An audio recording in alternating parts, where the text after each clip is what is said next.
Et notre invité ce matin dans la grande interview CNews et Europe 1, c'est Guillaume Kasbarian. Bonsoir à vous. Bonjour à vous plutôt. Bonjour. Information du soir. Député ensemble de l'Eure-et-Loire, ancien ministre du Logement, les municipales. Monsieur Kasbarian n'ont pas vraiment changé le visage de la France. Paris reste à gauche, Lyon et Marseille aussi. Vous dites, c'est la victoire du socialo-communisme. Ça veut dire quoi? Alors, parce qu'à Paris et dans certaines villes, il y a eu une alliance socialo-communiste qui s'est mise en place. Vous avez le PS, la gauche, qui a pactisé avec LFI pour essayer de l'emporter dans certaines villes. Et puis parce que au sein même du bloc de gauche, vous avez des personnalités sulfureuses. Voilà. Alors c'est vrai qu'à Paris, il n'y a pas eu d'alliance entre M. Grégoire et la France Insoumise, mais enfin, il y a quand même à l'intérieur un communiste, Yann Brossailles, il y a quand même une ex-insoumise, Madame Simonet. Et moi, je ne me réjouis pas de ce résultat-là dans la capitale. Et je pense que c'est une mauvaise direction pour notre capitale. Après, il faut respecter le choix des électeurs. Mais bon, après, il n'y a pas que Paris. Et on va en parler on va parler aussi de toutes les villes de France. Voilà. Vous avez raison. Il y a quand même eu des scènes de huée, de violence, d'humiliation qui sont multipliées dimanche soir dans les municipalités où les maires sortants ont été quasi molestés par les partisans notamment de la France Insoumise qui ont remporté certaines municipalités, le Blanc-Mesnil, le Creil. Comment est-ce que vous jugez cette brutalisation du débat politique? Je trouve ça honteux. Je trouve ça honteux parce qu'on peut, dans une soirée électorale, se réjouir de sa victoire. On peut saluer ses partisans, on peut montrer de la joie, mais de là à violenter, insulter, chahuter des maires sortants qui parfois pendant des années, des décennies se sont engagés pour les habitants de leur commune, je trouve ça lamentable, je trouve ça pas respectueux, je trouve que là c'est de l'arrogance. C'est plus des cris de victoire sur une élection, c'est vraiment là de l'arrogance, c'est autre chose. Et ça, c'est le signe de quoi, cette arrogance? Ouais, c'est le signe d'une violence dans la société, c'est le signe aussi d'une fracture territoriale forte, d'une fracture politique forte, y compris au niveau local. Moi, je sais qu'il y a des communes où la campagne a été violente, où les mots ont été violents, où les divisions ont été violentes, parfois peut-être plus que certaines campagnes nationales. Et donc maintenant, il est temps, ensuite, les électeurs tranchent. Et ensuite, écoutez, on passe à autre chose, on essaie de rassembler largement et on essaie de mettre en œuvre son projet. Voilà, c'est ça mon idéal de la politique et voilà mon idéal républicain. Donc moi, je ne me satisfais pas de ces violences, je les condamne et j'espère que dans ces communes-là, on arrivera à retrouver un peu de liant pour faire avancer les projets de territoire parce que c'est dans l'intérêt des habitants. Un dernier mot pour la France Insoumise. Visiblement, les outrances et les dérapages de Jean-Luc Mélenchon ne l'ont pas pénalisé. C'est-à-dire que c'est une stratégie qu'il va pousser encore en perspective de 2027, selon vous, M. Kasbarian? Sa marque de fabrique idéologique, c'est d'être dans la radicalité, dans l'extrême gauche, dans les positions les plus dures.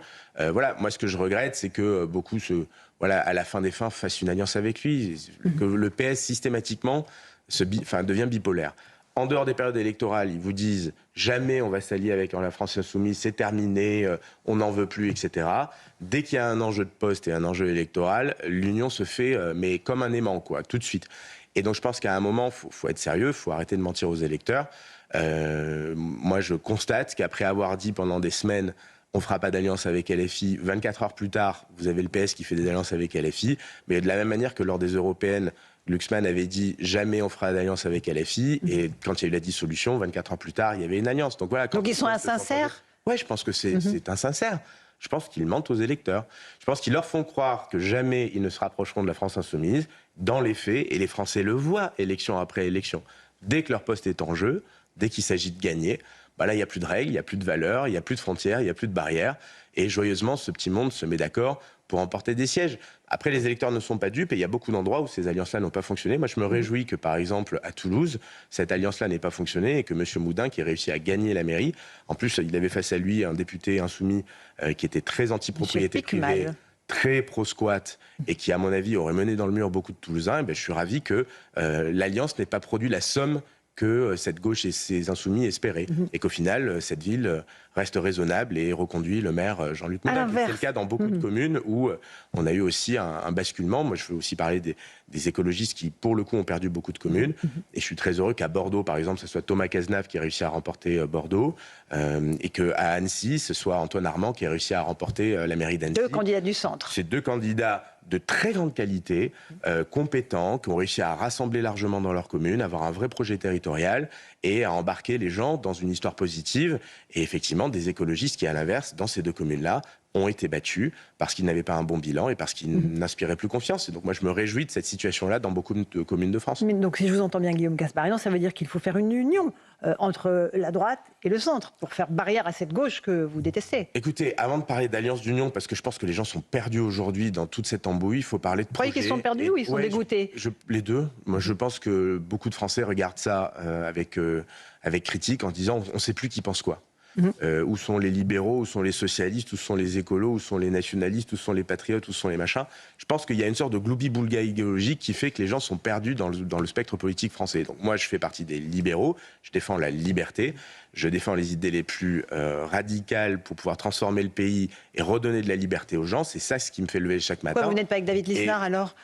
Écoutez, de nouvelle énergie. Mais peut-être qu'un jour, on pourra peut-être un jour travailler ensemble. Moi, je défends en tout cas les idées libérales et je serais très heureux qu'on soit le plus nombreux possible et qu'un jour, on arrive tous ensemble à travailler pour avec Clément Beaune de votre parti? C'est un peu le grand écart, là. Clément Beaune soit libéral. Vous êtes souple. Non, mais bien sûr, vous avez raison de dire qu'on ne pense pas tous la même chose. Mais tant mieux, ça veut dire que vous ne pensez pas tous... je le reconnais bien volontiers. Moi, je vous dis ce que je défends. Si vous voulez savoir ce que Clément Beaune défend, vous invitez Clément Beaune. Moi, je vous dis, je défends la liberté. Et je souhaite que demain, il y ait une alliance et le plus large possible, avec un programme le plus libéral possible pour transformer le pays. Ça, c'est de la clarté idéologique. J'entends, mais ça, c'est de la clarté idéologique. Et c'est ce qui permet de travailler un projet qui donne envie, qui fait rêver les Français. Et qui permet d'être clair sur le spectre politique. Voilà, moi, c'est ça que je souhaite construire. Et les maires qui ont gagné, généralement, ils l'ont fait sur un programme clair, un projet clair, une personnalité claire. Et ils l'ont pas fait sur un globi-boulga idéologique. Donc, vous aimez bien cette expression? Oui, j'aime bien parce qu'il faut de la clarté et les gens attendent de la clarté. Ça parle aux plus anciens d'entre nous. Je trouve que voilà, on manque de clarté en politique. Il y a besoin d'être clair. Est-ce que ce qu'a dit Gabriel Attal, qui a profité de son discours pour tendre la main aux électeurs de la gauche républicaine et écœurer des accords avec LFI, vous va? Est-ce que, encore une fois, vous qui vous rêvez en Milei français, Javier Milei, le président argentin, est-ce que vous n'êtes pas embarrassé par les appels du pied du chef de votre parti à la gauche? Il ne fait pas que vis-à-vis de la gauche, il le fait aussi vis-à-vis de la droite en expliquant que certains sont aujourd'hui probablement perdus par ces jeux d'alliance qui travestissent leur idée et leur idéologie principale. Donc je pense que l'objectif de Gabriel Attal, c'est de rassembler le plus large possible et de faire des appels du pied, en tout cas c'était le sens, je pense, de son message, à tous ceux qui se sentent un peu perdus, que ce soit à gauche ou que ce soit à droite. Mais moi, parce que ceux qui avaient votre étiquette, bon, à part, on a évoqué Annecy, M. Armand et Thomas Cazenave à Bordeaux. Les autres, Rachida Dati à Paris, Christian Estrosi à Nice, François Bayrou à Pau, Jean-Michel Aulas, tous ceux qui avaient l'étiquette macroniste ont été battus. Oui, après, est-ce que c'est une question d'étiquette? Est-ce que c'est une question de personnalité? Je ne sais pas. Est-ce que c'est une question de projet? Vous savez, ces élections municipales, beaucoup essayent de leur donner un sens national. Moi, je voudrais quand même dire un mot des villes rurales, des communes rurales. Je fais partie, moi, des communes rurales, puisque je suis dans un village de 1500 habitants en Eure-et-Loire. Je trouve qu'il n'y avait qu'une seule liste. Qui est donc passée au premier tour. Qui est passée au premier tour. Et dans cette liste, il y avait des gens de gauche, de droite, du centre, peu importe, on s'en fout. On avait des gens de bonne volonté qui voulaient s'occuper de la commune. Et il y a beaucoup de vos téléspectateurs aujourd'hui qui ont vécu ces municipales avec qu'une seule liste. C'était le cas dans la majorité des communes. Et qui probablement se sentent mal à l'aise quand des politiciens viennent tirer des enseignements nationaux d'une élection locale, où dans l'immense majorité des communes, il n'y avait qu'une seule liste, voire deux, mais qui étaient dénuées d'enjeux nationaux. La question des enjeux nationaux sur les municipales, on les verra probablement au sénatorial, puisque vous savez que les maires seront amenés à choisir des sénateurs. Et c'est à ce moment-là où vous aurez la révélation de quelle est la sensibilité politique des maires que vous avez choisis. Parce que même s'ils se sont présentés sans étiquette, ils devront voter au sénatorial. Mais à ce stade, moi je le redis, dans l'immense majorité des communes de France, les Français ont choisi généralement entre une voire deux listes et qui étaient dépolitisées et sans étiquette. Donc attention. Oui, ok, ça c'est au niveau local. Au niveau national, ça ne sera pas ça, vous le savez. N'invisibilisons pas les communes rurales et ne tirons pas des enseignements nationaux à partir de quelques grandes villes qui sont importantes, bien évidemment. On a voté dans 1600 villes à peu près, contre 35 000. Voilà. La ruralité, ça existe, c'est qu'ils font moins de bruit que d'autres, sont moins bruyants que d'autres, mais il se trouve que la démocratie, elle est partout et que la ruralité est importante dans notre pays. Évoquons un mot de le Rassemblement national, Guillaume Kasbarian, sur CNews et sur Europe 1. Il renforce son ancrage local, vous parlez des sénatoriales, sur une 70 à peu près communes, 3000 conseillers municipaux, c'est-à-dire que ça y est, il étend évidemment son maillage local. En revanche, les grandes villes échappent toujours au RN. Il y a toujours ce front républicain qui fonctionne, auquel vous appelez encore? Moi, surtout, encore une fois, je pense que c'est une question locale. Donc, ils ont augmenté leur ancrage avec plus d'élus, c'est factuel. De la même manière que nous aussi, côté centre, on a augmenté notre ancrage et on a plus d'élus. Néanmoins, c'est pas le grand chelem et ils n'ont pas conquis la majorité des communes de France. Mais parce que, encore une fois, les municipales, c'est la question de rencontre. Exactement, mais vous avez raison, il faut rester très humble sur les résultats de ces élections. Mais les municipales, c'est la rencontre entre une personnalité et une équipe autour d'un projet vis-à-vis des habitants de la commune pour s'occuper des habitants du territoire. Il se trouve que probablement, dans certains territoires, l'ancrage passé de candidats qui sont là depuis des années, d'équipes sortantes qui sont là depuis des années, ou de candidats nouveaux mais qui font du terrain depuis des années, fait que C'est ça qui a conditionné le vote des citoyens. Et donc, c'est pas facile de s'ancrer localement. Ça se fait pas en un coup de baguette magique. Et il ne suffit pas d'avoir une étiquette nationale pour pouvoir faire le grand chelem et remporter toutes les communes. Non, mais vous ne minorez pas le résultat du RN non plus. Mais ni celui du RN, ni le nôtre. Parce que factuellement, nous avons augmenté le nombre d'élus locaux du centre. Et il y a eu une augmentation du nombre d'élus, effectivement, vous l'avez dit, du Rassemblement national. Mais c'est pas... ils n'ont pas conquis l'écrasante majorité. Mais je vous le dis, l'heure de vérité, ça sera les sénatoriales. On verra bien, du coup, qui pèse quoi et quel est l'équilibre des votes des élus qui ont été choisis par les Français. Un tout petit mot de Paris, parce que vous avez été ministre du Logement, Guillaume Kasbarian. Emmanuel Grégoire, qui a donc été élu, dit vouloir faire du logement sa priorité. Il promet la création de 60 000 logements sociaux au cours de son mandat. Qu'est-ce que vous en pensez, vous ? Mais je pense que c'est le pire programme pour le logement à Paris. C'est-à-dire qu'on est dans les vieilles recettes socialistes avec le logement social, c'est pas bien. Non, c'est pas ça. C'est qu'il y a le blocage des loyers, voilà, c'est le blocage des prix, le blocage des loyers. Il y a la réquisition des logements vacants et il y a du logement social partout pour en construire partout. Voilà, c'est un programme, je ne sais pas comment le qualifier autrement, de socialo-communiste sur le logement. C'est pas mon idéologie. Moi, j'ai essayé pendant les 7 mois où j'étais ministre du Logement de faire l'inverse, c'est-à-dire de libérer le marché, de libérer les prix, de redonner de la liberté, de respecter la propriété privée et de réformer le logement social pour mettre fin au logement social à vie et pour intégrer du logement intermédiaire pour les classes moyennes et que ça ne soit pas uniquement du logement social ou très social. Voilà, donc moi je suis idéologiquement radicalement différent de ce que propose M. Grégoire et je pense qu'il mène, encore une fois, tout ça mène dans le mur parce qu'à la fin, toutes ces vieilles recettes socialistes n'ont marché nulle part. Et à l'inverse, les recettes libérales qui visent à respecter la propriété. Mais vous changez la sociologie d'une ville en faisant ça. Ben, je le regrette, parce que je pense qu'il y a probablement de l'électoralisme derrière tout ça, et que ceux qui veulent construire du logement social partout ont probablement quelques idées électoralistes derrière la tête. Je ne dis pas qu'il ne faut pas construire du logement social, je dis que quand on le fait de façon débridée avec une visée électoraliste, ça ne produit pas les bons effets, et qu'il faudrait, à l'inverse, faire une politique un peu plus libérale, même beaucoup plus libérale, pour pouvoir changer... Et sur le logement social d'urgence, l'hébergement d'urgence, il y a vocation... évidemment, à accueillir des SDF et qui, en réalité, est occupé à 60% par des personnes en situation irrégulière. 2 tiers par des personnes en situation régulière. Moi, je l'ai dénoncé. J'ai même posé des amendements au dernier budget pour pouvoir y remédier. Vous avez les 2 tiers des places d'hébergement d'urgence à l'hôtel qui sont occupées par des migrants irréguliers. Et la durée moyenne de séjour, c'est 3 ans. J'ai toujours dit que c'était un scandale, qu'il fallait réformer ça, qu'aucun pays européen de gauche, de droite, du centre ne permet ça et qu'il est urgent de réformer la façon dont on prend en charge pour ne pas laisser des personnes dans un no man's land où pendant 3 ans, ils sont parqués à l'hôtel, ils ne sont ni expulsés ni régularisés et le contribuable paye des chambres d'hôtel pour des migrants irréguliers qui n'ont rien à faire à l'hôtel, qui n'ont rien à faire là. Donc voilà, et c'est 3 milliards d'euros à la fin, l'hébergement d'urgence dans notre pays, donc c'est une source d'économie importante. Moi, c'est ce que je défendais et bien sûr, je me suis pris encore la gauche sur le sujet qui a toujours expliqué que j'étais excessif. Non, je ne suis pas excessif, ce sont les chiffres, ce sont les faits et il faut réformer. Guillaume Kasbarian, un tout petit mot, on a parlé des sénatoriales, on va se projeter sur 2027. La primaire, jusqu'où est-ce qu'il faut l'ouvrir ? Si vous vous dites qu'il y a 2 forces en présence qui sont LFI et le RN, est-ce qu'elle doit aller de Darmanin à Retailleau, de Attal à Knafo, Sarah Knafo ? Non mais moi je pense que la présidentielle c'est pas un concours de beauté. Et donc avant de parler de qui on met dans une primaire pour se mettre d'accord entre la carpe, le lapin, le chat et la souris, c'est qu'est-ce qu'on dit, quel est le projet ? Moi je me suis engagé en politique pour faire des choses. Donc je ne me suis pas engagé pour participer à un concours de beauté ou pour admirer un concours de beauté. Donc le sujet c'est le projet. Qu'est-ce qui est défendu par les différents candidats, les différentes formations politiques ? Qu'est-ce qui vous rassemble aujourd'hui ? Qu'est-ce qui nous rassemble pour ensuite mener des réformes pendant 5 ans dans notre pays et avoir un projet de rupture ambitieux qui permet d'améliorer la condition des Français et redonner de la grandeur à notre pays. C'est ça le sujet des présidentielles. Tant qu'on ne parle pas d'idées, et tant qu'on parle uniquement de personnalité en disant ah, il est sympa, il est jeune, il n'est pas jeune, il a de l'expérience, il n'a pas de l'expérience, et qu'on est dans une sorte de concours, encore une fois, j'allais dire, qui n'a rien à voir avec les idées, moi ça ne m'intéresse pas, je pense que ça ne passionne pas les Français, et je pense d'ailleurs que ça ne les passionnera pas. Donc il est urgent de reparler du projet, des idées, des réformes, et de dire clairement aux Français, si vous nous faites confiance, voilà les quelques réformes sur lesquelles on va y aller à fond les ballons, dès les premiers mois du quinquennat, et on va transformer radicalement le pays.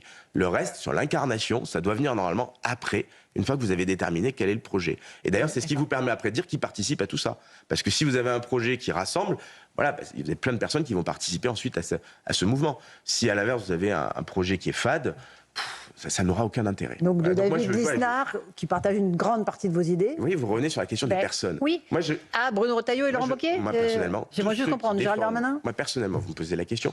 Tous ceux qui défendent la liberté, j'ai envie de travailler avec eux. Voilà. C'est beau. Et à l'inverse, tous les antilibéraux, j'ai pas envie de travailler avec eux. Et j'ai plutôt envie de les combattre par les urnes. Donc, et ils sont nombreux. Et ils sont nombreux. Donc voilà. Donc pour moi, le clivage, il est là. Il a toujours été là. Et il est temps que ceux qui veulent libérer le pays et défendre la liberté le fassent ensemble avec un projet radical, sérieux, qui donne de l'espérance aux Français. Et le concours de beauté, vous savez quoi, on verra plus tard. Radical, vous l'avez dit plusieurs fois ce matin, radical. Mais parce que les gens sont en attente de radicaliser, c'est-à-dire de ne pas faire un truc. Des mesures, des coupes, des... Moi, quand j'ai proposé la réforme de la loi SRU et la fin du logement social à vie, c'était une mesure radicale. Quand j'ai porté ma loi anti-squat, c'était une loi radicale qui visait à sortir les squatteurs le plus vite possible. Quand j'ai proposé les jours de carence dans la fonction publique et la baisse des remboursements des arrêts maladie, c'était une mesure radicale, j'ai même eu des manifs derrière. Donc la politique, c'est aussi défendre des convictions fortes, avec des mesures courageuses, c'est pas que dans les mots, c'est dans les actes, dans les réformes, vous faites des choses... Les radicalités, on appelle d'autres, vous le savez très bien. Oui, mais je pense que les gens sont en attente de changement et de radicalité. Et quand beaucoup d'ailleurs votent sur des offres politiques assez radicales et assez extrêmes, c'est parce qu'il y a un moteur derrière qui est on veut que ça change. Voilà. Soyez ferme sur l'immigration, sur le régalien, sur la sécurité. Soyez ambitieux sur l'économique, la croissance, la libération de l'économie. Bref, c'est une attente de radicalité et d'efficacité qui me semble importante. Mais républicaine. Mais bien sûr. Non, mais c'est toujours bien de le dire. Bien sûr. Toujours mieux en le disant. Évidemment. Mais la radicalité n'est pas incompatible avec l'esprit républicain. Dans certains partis, si. On peut être très républicain et avoir des propositions ambitieuses et radicales. Un mot de la crise énergétique qui arrive sur la France et sur tout l'Occident. Comment est-ce qu'on pourrait aider les automobilistes français, ceux qui ont besoin de leur voiture? Je pense ceux qui sont en province, en région, comme qui dans font mon parfois département, qui 100 km par jour pour aller travailler, qui voient le prix flamber à la pompe. Qui souffrent, qui bientôt ne pourront plus travailler. Pas de chèque carburant, donc pas de baisse des taxes. Le gouvernement est hermétique, il ne veut rien entendre pour l'instant. Avant de parler du gouvernement, rappelons que s'il y a une hausse des prix, c'est parce que sur le marché, le prix il est formé avec l'offre et la demande. Et il se trouve que l'offre aujourd'hui est restreinte parce qu'il y a un conflit au Moyen-Orient avec un problème d'offre. Et c'est ça qui fait monter les prix, pas qu'en France, partout dans le monde. Il faut quand même le rappeler. Donc la première action d'un État, c'est d'essayer, d'un point de vue géopolitique, de stabiliser les choses pour éviter... Mais c'est le plus important. Ça mettra un peu de temps. Ça mettra du temps, mais c'est le plus important. C'est la source du problème. Voilà. Après, sur la pompe d'aujourd'hui, moi j'entends les propositions diverses et variées des uns et des autres. Je rappellerai juste... des taxes et les autres, blocage des prix. Dans l'absolu, moi je suis par principe toujours favorable à des baisses de taxes. C'est mon esprit libéral qui fait que je suis toujours très heureux quand on baisse les impôts. Néanmoins, si on les baisse, mais que les prix à la pompe ne baissent pas, c'est un peu problématique. Vous savez que dans le passé, on a déjà baissé les taxes et la TVA, par exemple, sur la restauration. C'est pas pour autant que votre plat du jour, il est devenu moins cher. Donc, attention à ces solutions présentées comme étant un peu magiques. Il n'y a pas forcément de lien entre baisse de taxes et baisse de prix à la pompe, et parce que les prix sont libres et que les acteurs sont libres. Et donc, on fait rien pour l'instant. Et deuxième élément, ceux qui vous proposent des chèques, mais attendez, moi je veux bien m'agiter dans tous les sens, comme tous les politiques qui viennent vous voir, et vous disent, je vais vous faire un chèque énergie. La dernière fois qu'il y a eu un chèque énergie dans notre pays, ça a été 80 milliards d'euros, plus que le budget de la défense. Donc, et on le paye toujours aujourd'hui, parce qu'à la fin de tous ces chèques qui sont promis par les responsables politiques, ceux qui vous regardent le savent très bien, c'est eux qui le payent à la fin, à travers soit une hausse d'impôts, soit de la dette. Donc attention aux promesses de chèques, parce que rien n'est gratuit. Et que quand l'État et les responsables politiques vous promettent des chèques, c'est toujours vous qui payez à la fin. Donc, moi, je préfère être honnête avec les gens et leur dire, je ne suis pas contre... Déjà, au niveau géopolitique, il faut agir parce que c'est quand même la source du problème. S'il y a des baisses de taxes qui fonctionnent vraiment et qui permettent de baisser sur les prix à la pompe, pourquoi pas, mais attention, ce n'est pas automatique. Et par contre, sur la politique des chèques, je suis désolé. C'est terminé. Mais on ne va pas encore faire des des dizaines de milliards. L'État est en faillite. Sinon, c'est vous qui allez le payer. Hein. Enfin, je veux dire, nous tous, mais bien sûr, tous les chèques qui sont promis par l'État sont payés à la fin. Guillaume Kasbarian, un dernier mot à propos de Lionel Jospin, hommage national annoncé par le président pour jeudi. Que retenez-vous de ces actes politiques? Les 35 heures, l'affaire du voile de Creil, sa défaite de 2002, sa rectitude politique? Alors, moi, je ne suis pas socialiste et j'ai plutôt un regard critique sur les réformes économiques qui ont été menées à cette époque-là. Néanmoins, c'est un homme d'État. Il a été un Premier ministre. Il a servi le pays avec droiture, avec volonté. Et je pense que beaucoup de personnes l'appréciaient pour son intégrité. Probablement aussi ce côté protestant qui revenait aussi souvent. Donc voilà, je salue l'homme et sa rectitude, je crois, c'est ce que vous avez dit. Même si je diverge d'un point de vue idéologique, bien évidemment. Et donc j'adresse à sa famille, à ses proches, à ses militants, toutes mes condoléances les plus sincères. Merci beaucoup Guillaume Kasbarian d'être venu ce matin sur CNews et sur Europe 1. Bonne journée à vous tous.